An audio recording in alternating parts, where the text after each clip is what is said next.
Indonesia kalah karena lapangan kerbau atau lapangan sapi yang ada di Vietnam. Dan itu dia memiliki crossing dan juga umpan yang benar-benar akurat, dan ini memang yang dibutuhkan Indonesia semalam pada saat melawan Vietnam, mengeluarkan kartu kuning gitu kepada pemain Vietnam yang melakukan pelanggaran. Dan sini gue bingung, dia mengeluarkan memutuskan itu pelanggaran dan mengeluarkan kartu kuning, tetapi tidak memberikan sebuah penalti begitu.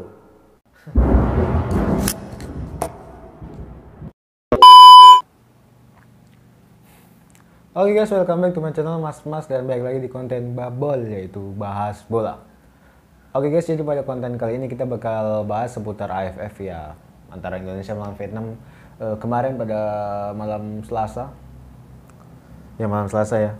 Di sini gue nonton dan di sini gue agak, ya bukan gue saya sih, paling ya kalian juga agak kecewa dengan permainan yang ditampilkan oleh timnas Indonesia, di mana permainan mereka benar-benar menurun, di mana mereka seperti gak sinkron, dan juga passing mereka banyak yang salah. Dan kemudian di sini juga banyak sekali pemain-pemain seperti Asnawi, Ricky Kambuaya, kemudian Arhan dan Witan yang performanya bisa dibilang menurun. Dan ya inilah level timnas kita, gak bisa di atas Vietnam dan gak bisa di atas Thailand. Ya mungkin kalau di ASEAN ini yang setara atau bisa kita kalahkan ya mungkin Malaysia.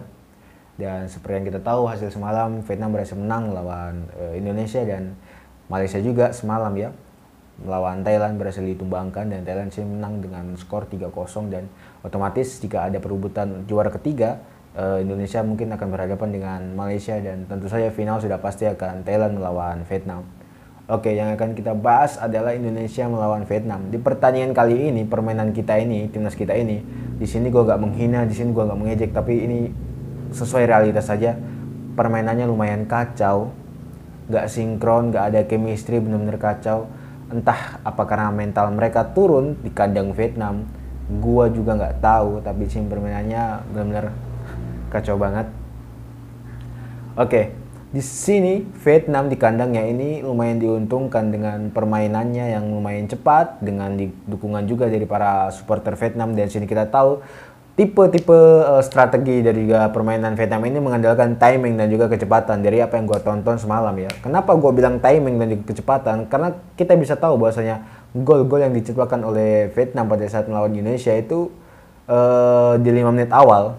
Kalian tahu kan 5 menit awal ini apa? Ini adalah waktu yang benar-benar krusial, di mana pemain-pemain kita yang baru beradaptasi dengan lapangan Minh Dinh Hai atau lapangan apa yang ada di negara Vietnam, yang lapangannya nggak tahu itu lapangan kondisi rumputnya gimana. Pokoknya lapangan coklat itu, pokoknya timnas Indonesia kita harus beradaptasi itu. Dan pada menit-menit awal ini, timnas Vietnam ini mencuri waktu atau mengincar timing, di mana posisi Rizky Ridho dan juga Jordi Amat benar-benar masih beradaptasi, dan mereka salah memperhitungkan bola, di mana pemain tengah Vietnam ini mengoper atau crossing atas dan langsung menuju ke pemain depan Vietnam, di mana pemain depan ini sudah bersiap untuk mengontrol bola itu dengan satu kontrol aja. Mereka langsung shoot, dan ini on target, dan langsung berhasil bobol ini ya gawang Nadio.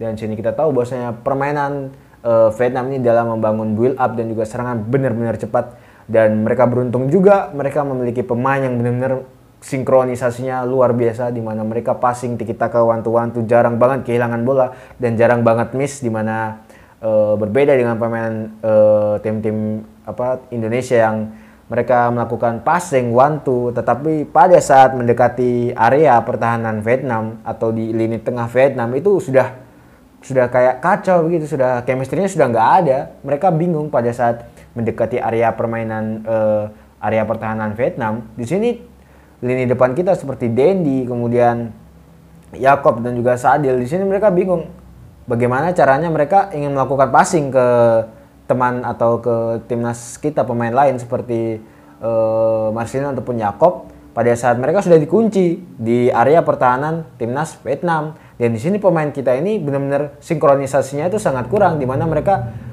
tidak melakukan pergerakan tanpa bola yang benar-benar kreatif begitu. Pada saat mereka ya memang sudah dikunci atau diikuti oleh pemain Vietnam, tetapi ada kalanya kita harus bergerak cepat dan juga gesit agar bisa lolos dari back dari pemain Vietnam ini. Dan ini memang kualitas dari pemain kita berbeda dengan pemain Vietnam, di mana mereka sudah dikunci oleh Jordi Amat, kemudian Rizky Ridho dan juga ada Fahrudin, tetapi mereka berhasil meloloskan diri dengan pergerakan tanpa bola dan juga berhasil meloloskan diri. Intinya mereka ini pandai mencari ruang yang kosong, berbeda dengan timnas kita yang benar-benar kemampuannya turun banget. Mungkin ini mental mereka agak down ya, agak down melihat kondisi lapangan dan juga dari dukungan supporter dan utama beban yang mereka bawa dari netizen dan juga pendukung-pendukung supporter timnas Indonesia, dan ini berat banget mungkin bagi mereka. Dan di babak kedua juga di sini di mana Vietnam berhasil mencatatkan gol lagi di 5 menit awal. Seperti yang gue bilang dari tadi, timnas Vietnam ini mengandalkan timing dan juga kecepatan, di mana build up mereka oke, kecepatan oke, sinkronisasinya luar biasa, jarang banget kehilangan bola, dan mereka berhasil mendapatkan corner. Dan di corner ini mereka akurat banget, sumpah akurat banget crossingnya, dan Meng Ting Hai atau apa ya, siapa pemainnya itu berhasil mencetak gol dan membol Nadio. Dan seperti yang kita tahu di sini mereka berhasil mencatatkan shoot 15 atau 13 dengan shot on target 8, sedangkan Indonesia hanya mencatatkan 9 shoot dan on target kalau tidak salah itu 0. Ya, inilah kekurangan timnas kita, kekurangan lini depan, di mana lini pertahanan itu sudah oke, tetapi kalau lini depan tidak oke, itu sama saja bohong, karena dengan melawan tim kuat seperti Vietnam yang secara keseruan seimbang, lini depan imbang, lini tengah imbang, dan lini belakang imbang, di sini mereka akan terus melancarkan serangan, dan mereka juga mengincar timing. Jadi lini pertahanan Indonesia ini hanya masalah waktu aja agar bisa kebobolan oleh Vietnam, dan ini yang terjadi semalam. Oke, jika kalian berbicara tentang lapangan, Indonesia kalah karena lapangan kerbau atau lapangan sapi yang ada di Vietnam. Menurut gue itu agak benar, tapi ada juga salah. Karena apa? Karena pada saat bermain di Stadion Gelora Bung Karno, Indonesia ini menjadi tuan rumah, atau Vietnam ini bermain di kandang Indonesia, di mana supporter Indonesia mendukung timnas Indonesia dengan penuh sukacita. Oke, di sini permainan Indonesia lumayan bagus pada saat di Stadion Gelora Bung Karno, tapi apakah mereka berhasil menang melawan Vietnam? Tidak kan? Dan apakah Vietnam berhasil dikalahkan oleh Indonesia? Tidak kan? Dan apakah Indonesia berhasil mencatatkan gol? Tidak. Dan inilah perbedaan level antara timnas Indonesia dan juga timnas Vietnam, di mana keseluruhan timnas Vietnam ini sudah sinkronisasi dan juga chemistry-nya sudah dapat banget, berbeda dengan timnas Indonesia. Mereka nggak ada sinkronisasi atau chemistry begitu pada saat melawan tim-tim yang kuat. Pada saat melawan tim-tim yang lemah seperti Brunei, Kamboja, dan juga Filipina pun saja, itu Indonesia ada banyak peluang tetapi nggak bisa dimaksimalkan, dan ini memang kekurangan timnas kita ini adalah pemain ini depan kita gitu. Jadi kemarin tuh sangat sulit sekali untuk timnas Indonesia untuk membobol atau mengobrak-abrik pertahanan Vietnam, di mana benar-benar akurat sekali, benar-benar rapat sekali pertahanan mereka. Dan sini kalau ada yang bilang kualitas astagfirullah, petir. Dan kalau di sini juga ada yang bilang ini adalah kesalahan dari Coach Sintayong. Ini bukan salah Coach Sintayong. Ini adalah bukan kesalahan siapa-siapa, tetapi di sini performa timnas kita memang lagi menurun, dan ini memang kualitas dan juga kemampuan timnas kita yang saat ini belum bisa bicara banyak di level ASEAN ataupun AFF. Tetapi mungkin pada saat tahun depan, pada saat Piala Asia, timnas kita bisa berbicara banyak, karena seperti yang kita tahu di Piala Asia nanti timnas kita ini akan full squad dan juga diisi oleh pemain-pemain naturalisasi yang lainnya seperti Sadi Walsh, kemudian Sen Patinama, Elkan Bagot, dan juga ada striker andalan kita Dimas Derajat begitu. Oke guys, selain dari permainan timnas Indonesia yang lumayan kacau pada saat mendekati area pertahanan Vietnam, di sini kita juga bisa melihat permainan Vietnam yang sinkronisasinya cepat dan juga lumayan akurat pastinya. Kita juga bisa melihat bahwasanya kedua tim ini sangat bermain ngotot dan juga sangat permainan yang benar-benar berat banget. Ini pertandingan lumayan ketat ya menurut gue, di mana mereka ini permainan mereka ini saling memancing emosi begitu. Dan ini bisa dibilang juga permainan mental, di mana pemain Vietnam juga sempat beberapa kali dan juga banyak sekali juga untuk memprovokasi pemain timnas kita. Dan sini timnas kita juga suka banyak emosi, terutama Markov yang juga sering protes kepada wasit. Dan sini gue bisa lihat bahwasanya Markov ini benar-benar berjuang begitu, benar-benar berjuang. Banyak juga dia teriak-teriak di lapangan dan juga sering sekali membetulkan posisi teman-temannya seperti Marcelino semalam. Dan itu yang harusnya dimiliki oleh pemain timnas Indonesia, memiliki jiwa petarung yang kuat dan juga jiwa kepemimpinan yang luar biasa seperti Mark Klok.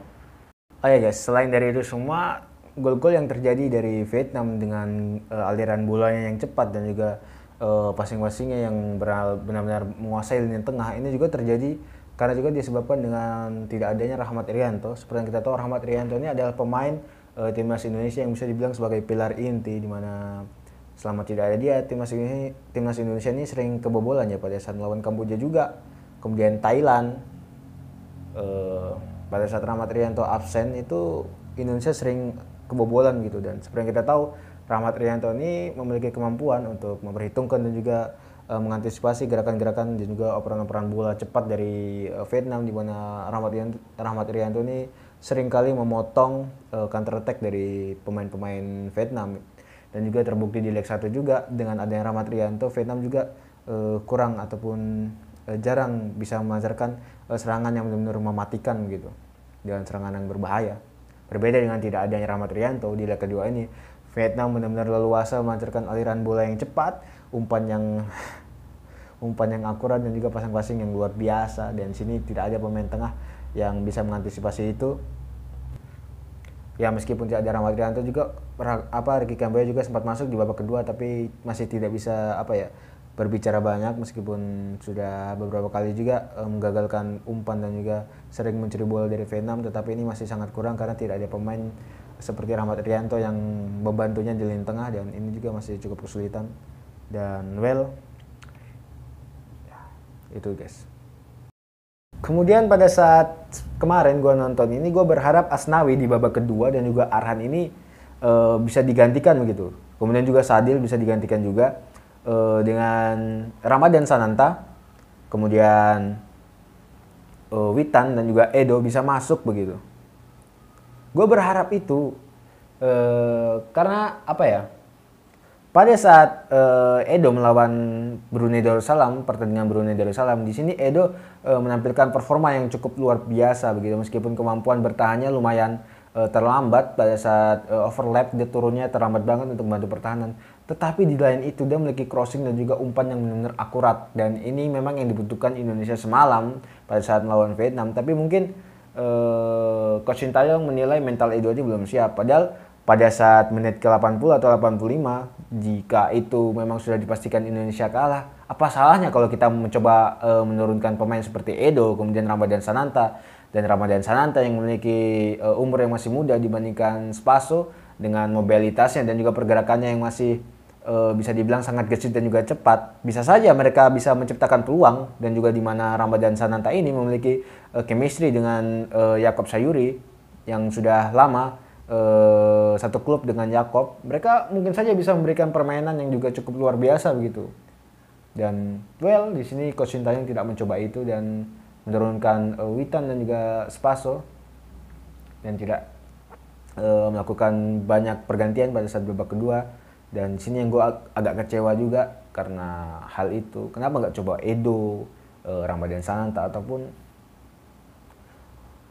malah Rafli begitu yang dimasukkan. Gue kecewa banget kenapa Rafli dimasukkan. Seperti yang kita tahu, Muhammad Rafli di Piala Asia pun, di AFF pun, ini nggak bisa bicara banyak begitu. Kemampuannya jika dibandingkan dengan Ramadan Sananta, gue lebih pasang Ramadan Sananta, dan gue sangat disayangkan banget kenapa Ramadan Sananta nggak main pada saat pertandingan melawan Vietnam, dan kenapa malah Rafli. Gue juga bingung, dan Coach Sintayong apa yang dipikirkan. Tapi gue nggak bisa bicara banyak karena gue juga hanyalah supporter dan juga penonton timnas yang hanya bisa menonton permainan timnas. Dan kita harus mengakui bahwasanya timnas Indonesia belum bisa bicara banyak saat berhadapan dengan Thailand dan juga Vietnam. Dan seperti yang kita tahu, di AFF kali ini timnas kita ini belum full squad karena pemain naturalisasi lainnya dan juga pemain striker kita ini belum bisa bergabung di AFF tahun ini. Jadi menurut gue ini adalah hasil yang lumayan baik di saat performa ada petir guys. Di saat performa kita menurun, kita juga berhasil mencapai semifinal, dan ini lumayan oke karena seperti yang kita tahu di babak sebelumnya pemain lini depan kita ini banyak sekali menyayangkan peluang-peluang.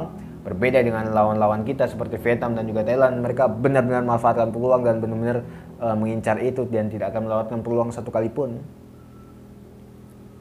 Dan di pertandingan kali ini gue sangat good job dan juga sangat takjub banget perjuangan antara Mark Klok, kemudian jadi amat, di mana mereka memiliki performa yang bisa dibilang konsistensi dan juga tidak menurun dan juga bagus dalam pengendalian bola. Dan juga Nadio, mereka kalau kalian menyalahkan Nadio juga, Nadio pada saat gol ke-1 dan juga gol kedua itu kalian juga salah besar, karena Nadio juga di sini berhasil mencatatkan 3 kali save yang menurut gua ini sangat krusial, dan ini momen ataupun pemain timnas Indonesia yang benar-benar bagus. Dan jika itu bukan Nadio, bisa saja mungkin Vietnam bisa mencatatkan lebih dari 2 skor gitu guys. Jadi dan juga ada pemain muda kita seperti Marcelino. Di sini Marcelino menurut gua pemain di AFF yang tahun ini menurut gua Marcelino memiliki kontrol yang lumayan baik, lebih baik lah dibandingkan pemain-pemain senior lain seperti Witan dan juga Egy, di mana kontrol mereka sering lepas dan juga passing mereka sering amburadul.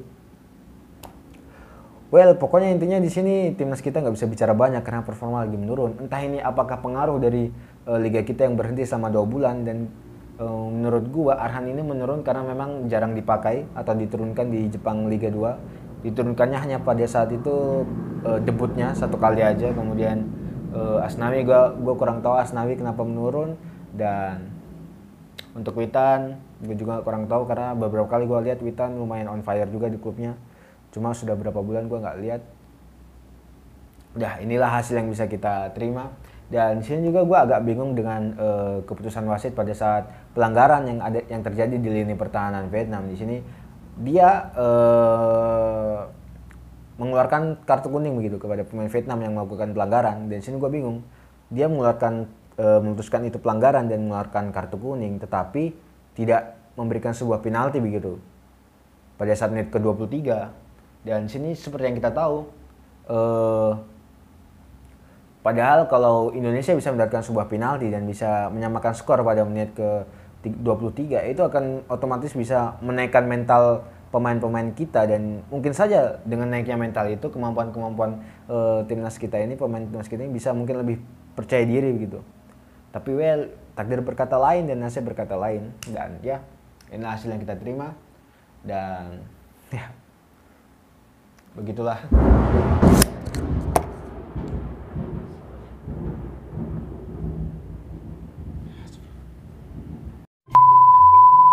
Itu aja video kali ini. Ya, buat kalian yang suka dengan video gua, jangan lupa like, subscribe, dan juga komen, dan juga share video ini. Dan ya, see you in the next video. Bye-bye.